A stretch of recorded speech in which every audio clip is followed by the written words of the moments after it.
and I just got done recording what I got for Mother's Day. I want to do a quick coffee chat because I haven't done one for a while, and since I already have coffee and I already have my camera set up, I just want to do a quick coffee chat. Life has been busy. As you know, I do have a child with autism, and we started on new therapy. He goes individual therapy with a psychologist, and then he has group therapy with the same psychologist, and he has a couple boys that are teen and preteens. He's the youngest one. Their ages between well, now since he's 10, from 11 to 13, I believe, is the oldest. And they all have autism, very high functioning autism. It would be kind of under Asperger's, but they do not diagnose Asperger's anymore. So when my son was diagnosed with autism, he was higher functioning, but they don't call it Asperger's anymore because he's very intelligent and he can do the same curriculum as the other students, and that just he needs a little bit more help because of his autism. And which I'm thinking about doing a series of I'm learning a lot about autism, and not just autism, also getting an IEP for my son, because it's taken 2 years and I finally got him an IEP. And I've been doing a lot of research. I bought a lot of books. I've been doing a lot of training online about being an advocate for him and the special education laws. So if you think that would be a good series for me to do, I can certainly. I know not everybody wants to listen to it. Definitely if you don't have a child with a disability or an IEP. I had to fight for one. The school did not want to give my son an IEP.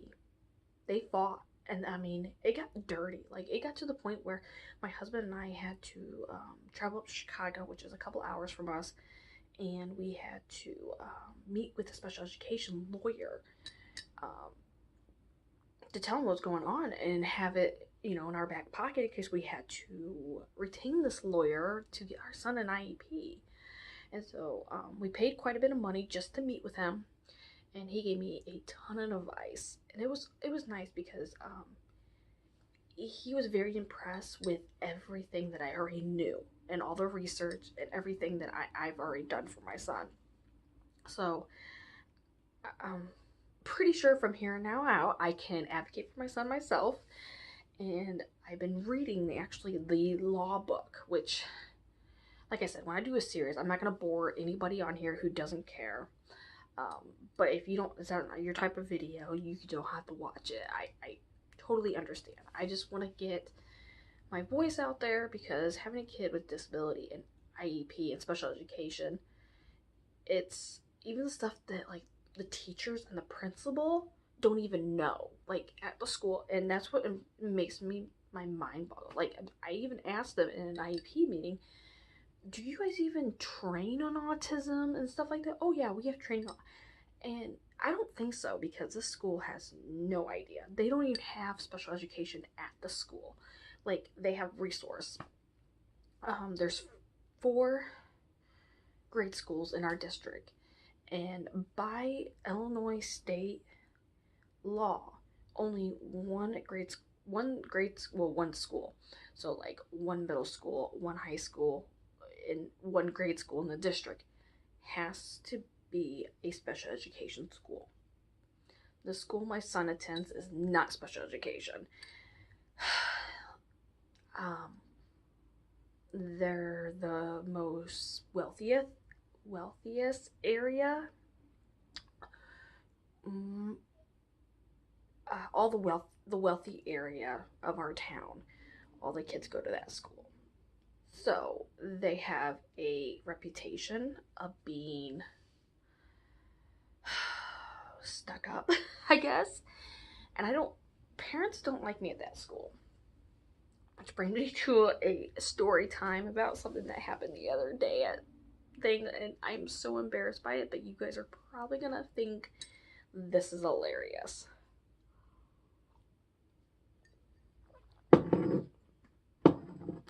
get that out of the view. So my first grader had ice cream social on, it's reading time with ice cream social on, last week, would have been on Wednesday. So it's been a week ago. And so it was just a busy day. My oldest 10, he had a therapy appointment in the morning, and then I had to rush home, get him to school. I had to go I had to go pay for auto parts for our one vehicle because we had to spend like $2,500 on one of our vehicles. Our vehicles are paid off, and I just, no, I'm not ready to get a new one. So we just fixed it. It had a lot of brake issues. I need new tires and stuff. So we fixed it.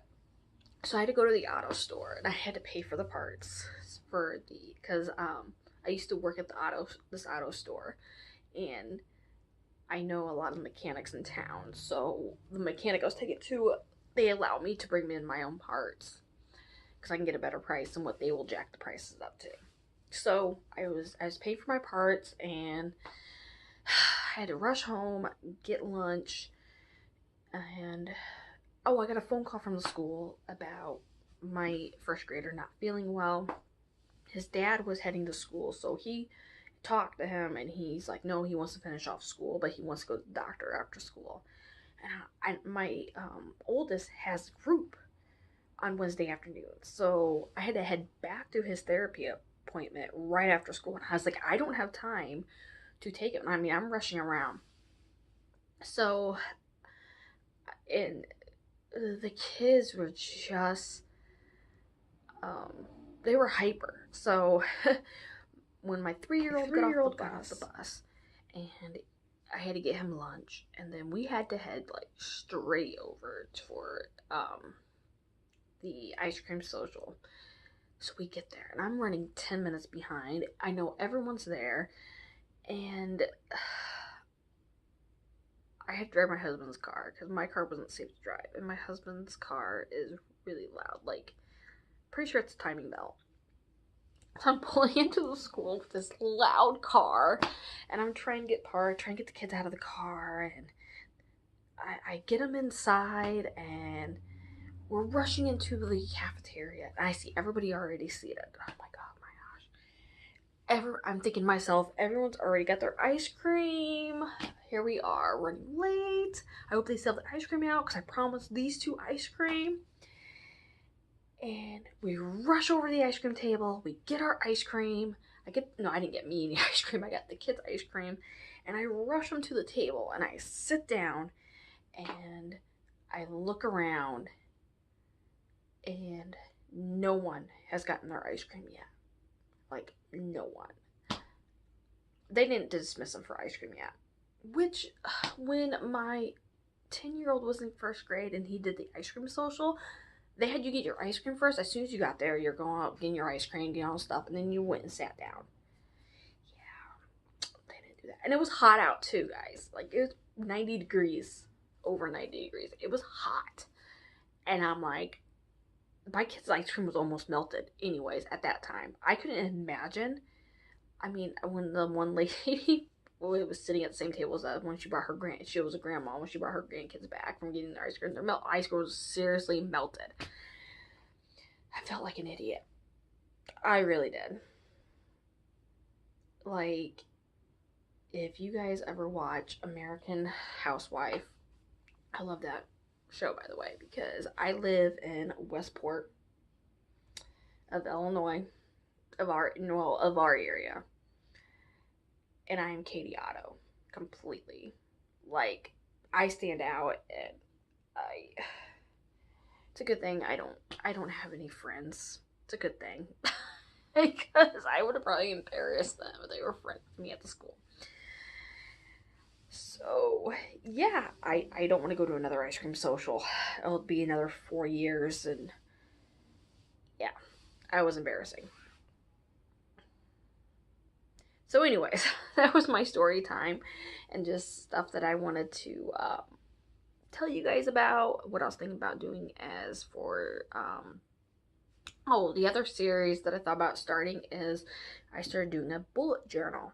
So I've noticed my planner videos, when I do my reviews, have the best views on here. So I'm going to really try to get into my planning and budgeting because that seems to get the most views. And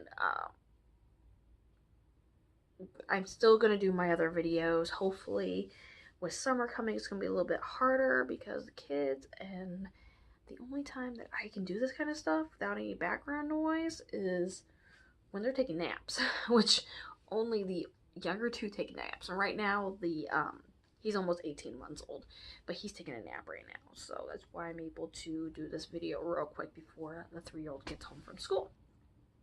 So anyways, thank you so much for watching, and I love to hear what you guys have been up to, and what your plans are for this summer. This summer, my kids and I'm planning on.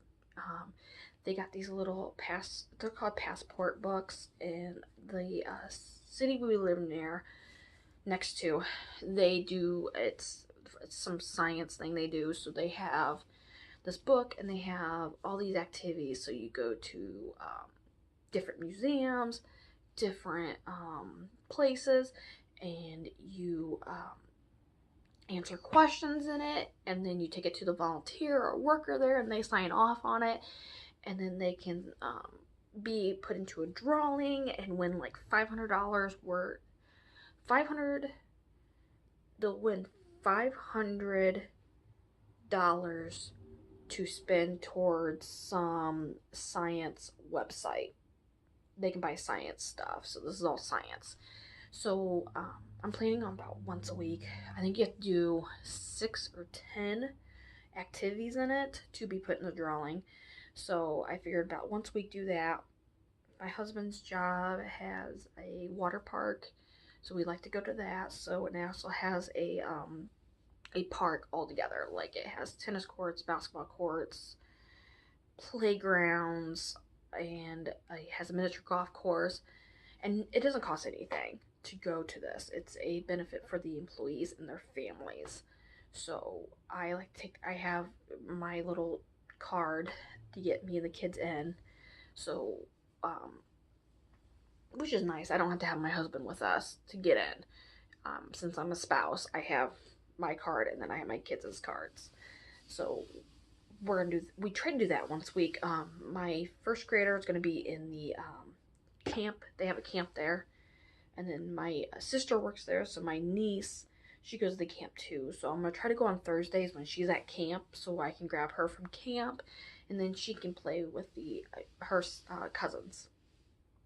And then go to the library, go to the park. I mean, I'm just trying to plan something almost every day, or at least a few times a week, to get them out of the house. So, and just have a eventful summer break.